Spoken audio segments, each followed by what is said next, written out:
আসসালামু আলাইকুম। সবাই কেমন আছেন? আশা করছি আপনারা সবাই ভালো আছেন। সবাইকে স্বাগত জানাচ্ছি আমার ইউটিউব চ্যানেলের পক্ষ থেকে।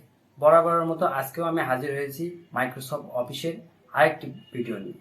চলুন দেখে আসি আজকের ভিডিওটি। আশা করছি আপনারা এই ভিডিও থেকে অনেক কিছু শিখতে পারবেন।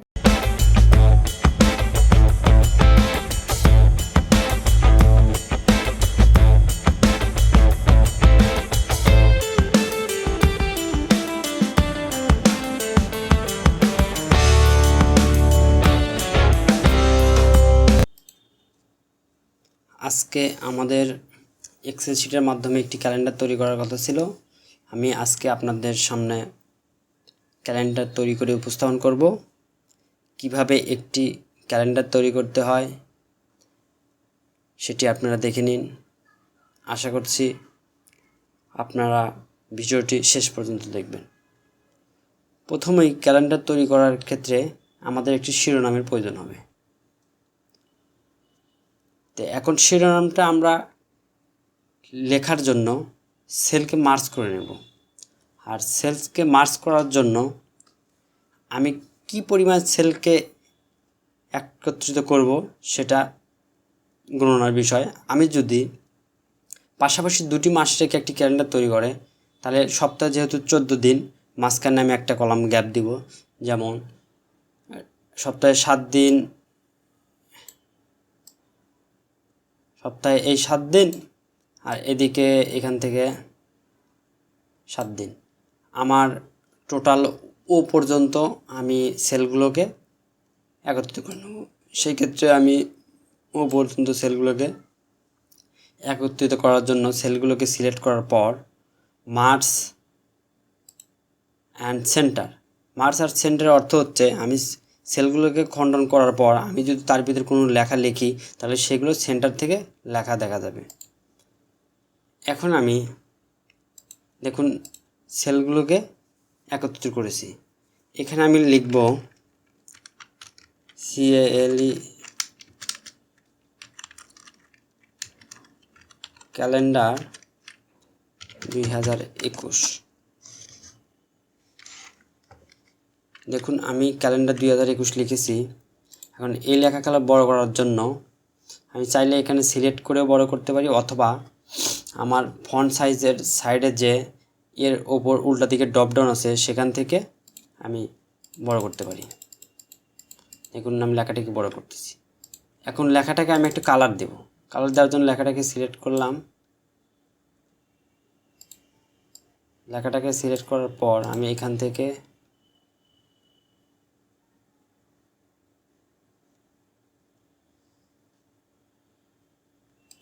বেগুনি কালার দিলাম, এবং পিছনের ব্যাকগ্রাউন্ডে আমি একটা কালার দেবো। সেই জন্যে আমি চলে গেলাম ফিল কালারে, সেখান থেকে একটা ব্যাকগ্রাউন্ড দেব। আমি সবুজ ব্যাকগ্রাউন্ডটা নিলাম। আমার শিরোনাম হয়ে গেছে। এখন আমার যেহেতু আমি 2টা মাস একসঙ্গে পাশাপাশি লিখব, সেজন্য প্রথম মাসটা লেখার জন্য আমি প্রথমে আবার সেলগুলোকে খণ্ডন করে নেব। আমি 2টা রো নিয়ে সেলগুলোকে খণ্ডন করব, সেজন্য মার্জ অ্যান্ড সেন্টার আবার ক্লিক দেব। আমার এইগুলো হয়ে গেছে। এখান থেকে আমি কালার চেঞ্জ করে নেব। কালার চেঞ্জ করার জন্য আমি এই কালারটা চুজ করলাম। তারপরে আমি এখান থেকে আবার 2টা রো নিয়ে সেলগুলোকে একত্রিত করব।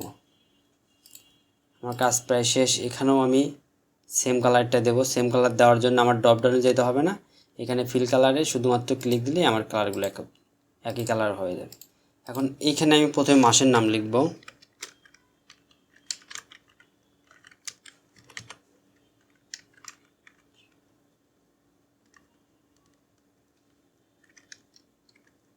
জানুয়ারি, এটা হচ্ছে ফেব্রুয়ারি,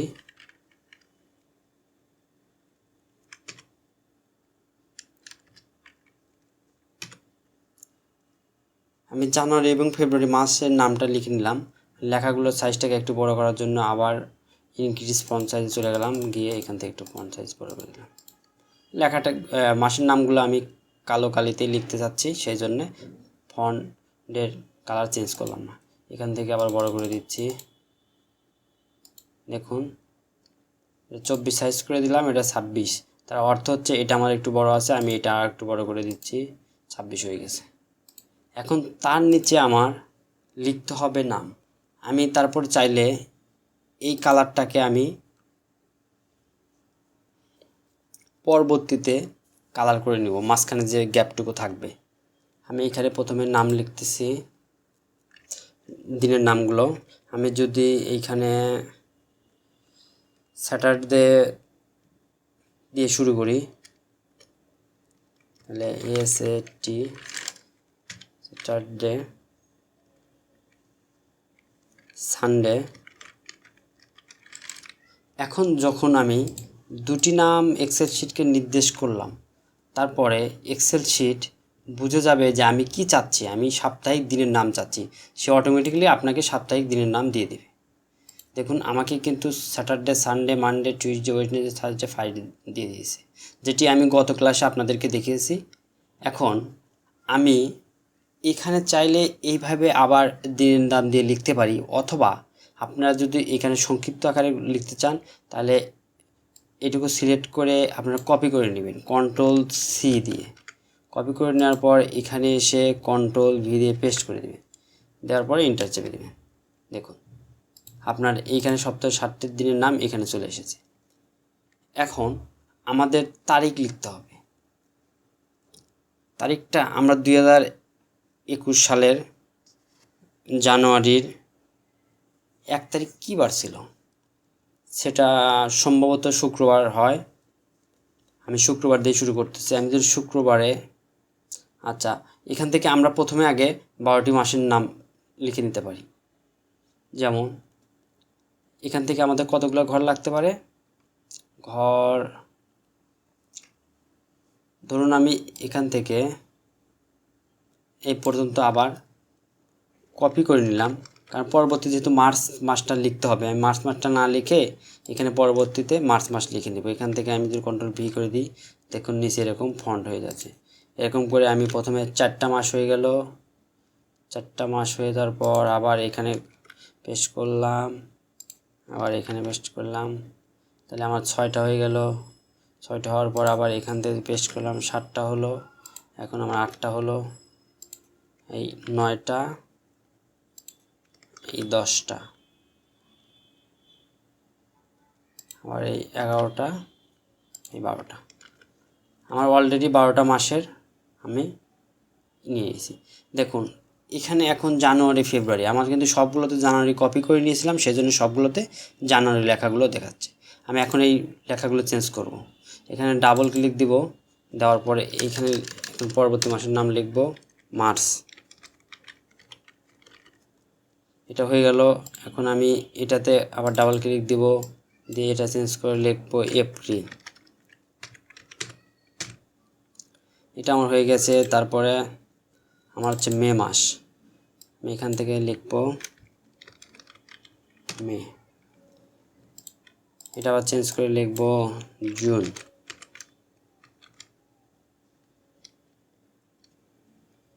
তারপরে মাসের নাম হচ্ছে জুলাই, আমি এখান থেকে লিখব জুলাই।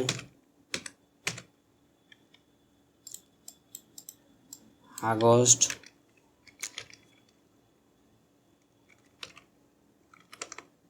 আগস্ট,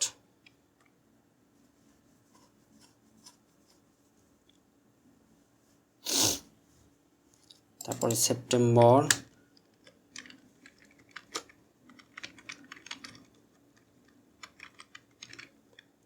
তারপর হচ্ছে অক্টোবর,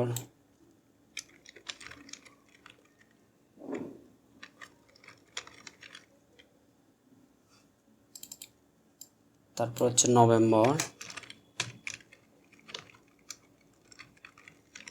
ফাইনালি সর্বশেষ ডিসেম্বর মাস।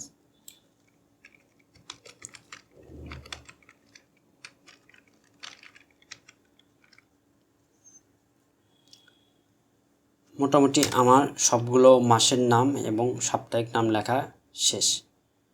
এখন চাইলে আমি যে এই ফাঁকার অংশটুকু আছে এইগুলো আমি অন্য কোনো রং দিয়ে পরিপূর্ণ করে দিতে পারি। এখানে আমি অন্য কোনো রং দিয়ে পরিপূর্ণ করে দিতে চাচ্ছি। এখান থেকে আমি সিলেক্ট করব, এই রংটা মোটামুটি ভালোই লাগতেছে, এই রংটা সিলেক্ট করলাম। দেখুন আমার কিন্তু ক্যালেন্ডারের একটা ফ্রেম যেটা ছিল সেটা হয়ে গেছে। এখন আমি আপনাদের তারিখ লেখা দেখাবো। ধরুন আপনি 2021 সালের জানুয়ারি মাসের 1 তারিখে হয় শুক্রবার, আমি ফ্রাইডে 1 তারিখ দিলাম। তারপরে 1 তারিখে শুক্রবার হলে অবশ্যই শনিবার 2 তারিখ হবে, তাহলে আমি 2 তারিখ লিখলাম। তাহলে সোমবারে 3 তারিখ। এখন দেখুন আমি তো আপনাদের আগেই বলেছি যে এক্সেল শিটের কিছু কৃত্রিম বুদ্ধিমত্তা আছে।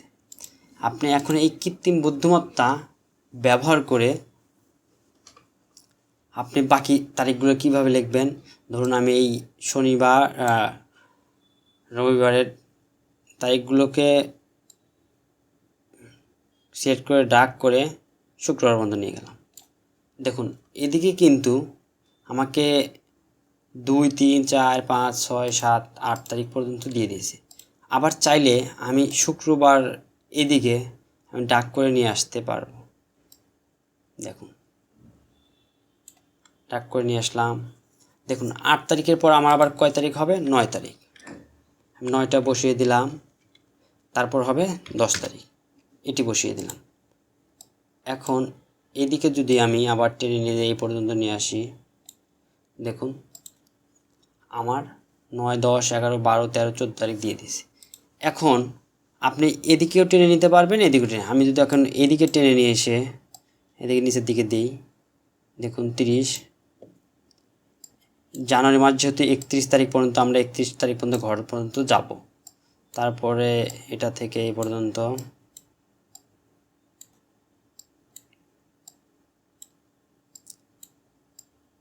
দেখুন আমার কিন্তু জানুয়ারি মাসের তারিখগুলো বসানো শেষ। এখানে কিন্তু আমার কোনো পরিশ্রম করতে হয়নি, শুধুমাত্র এক্সেল শিটকে নির্দেশনা দিছি যে তুমি নিচের দিকে এক সপ্তাহে যেহেতু 7টা দিন, সেই জন্য এক শুক্রবার হতে অন্য শুক্রবারে 7 দিন ডিফারেন্স হবে। আপনারা লক্ষ্য করে দেখেন 8 থেকে এক বাদে 7 দিন ডিফারেন্স হবে। এরকম প্রত্যেকটা কলামেই সে ডিফারেন্স নিয়ে কাজ করছে। আবার এদিকে দেখুন পরপর মানে একদিন পর একদিন এরকম 1 ডিফারেন্স নিয়ে কাজ করছে। ভিডিওটা যেহেতু বড় হয়ে যাবে সেজন্য আমি সম্পূর্ণ ক্যালেন্ডারটি প্রস্তুত করছি না। আপনারা অবশ্যই ক্যালেন্ডারের সম্পূর্ণ কাজটি কমপ্লিট করে আমার কমেন্ট বক্সে আপনারা স্ক্রিনশটটি পাঠাবেন। আমি দেখব আপনারা কীরকমভাবে কাজটি করছেন, এবং আপনারা চাইলে কালারগুলো চেঞ্জ করতে পারেন। আমি আপনাদেরকে এইখানে দেখাবো কিভাবে আপনারা কালার চেঞ্জ করবেন। সেক্ষেত্রে আবার যদি আপনারা এইখানে কালার চেঞ্জ করতে চান তাহলে এইখানে এরকম আবার কপি করে নিলেন, সিলেক্ট করে নিলেন। তারপর এখান থেকে চাইলে আপনারা অন্য কোনো কালার দিতে পারেন। তা আপনারা ইচ্ছামতো কালার নিয়ে সুন্দর করে বাদবাকিটুকু কমপ্লিট করবেন। আমি পরবর্তী ক্লাসে যারা পারবেন না অথবা যারা যেখানে বুঝতে সমস্যা আছে কমেন্টের মাধ্যমে জানাবেন, আমি নেক্সট দিন সলভ করার চেষ্টা করব ইনশাল্লাহ। আজকের ভিডিও এই পর্যন্তই। সবাই সুস্থ থাকবেন, ভালো থাকবেন।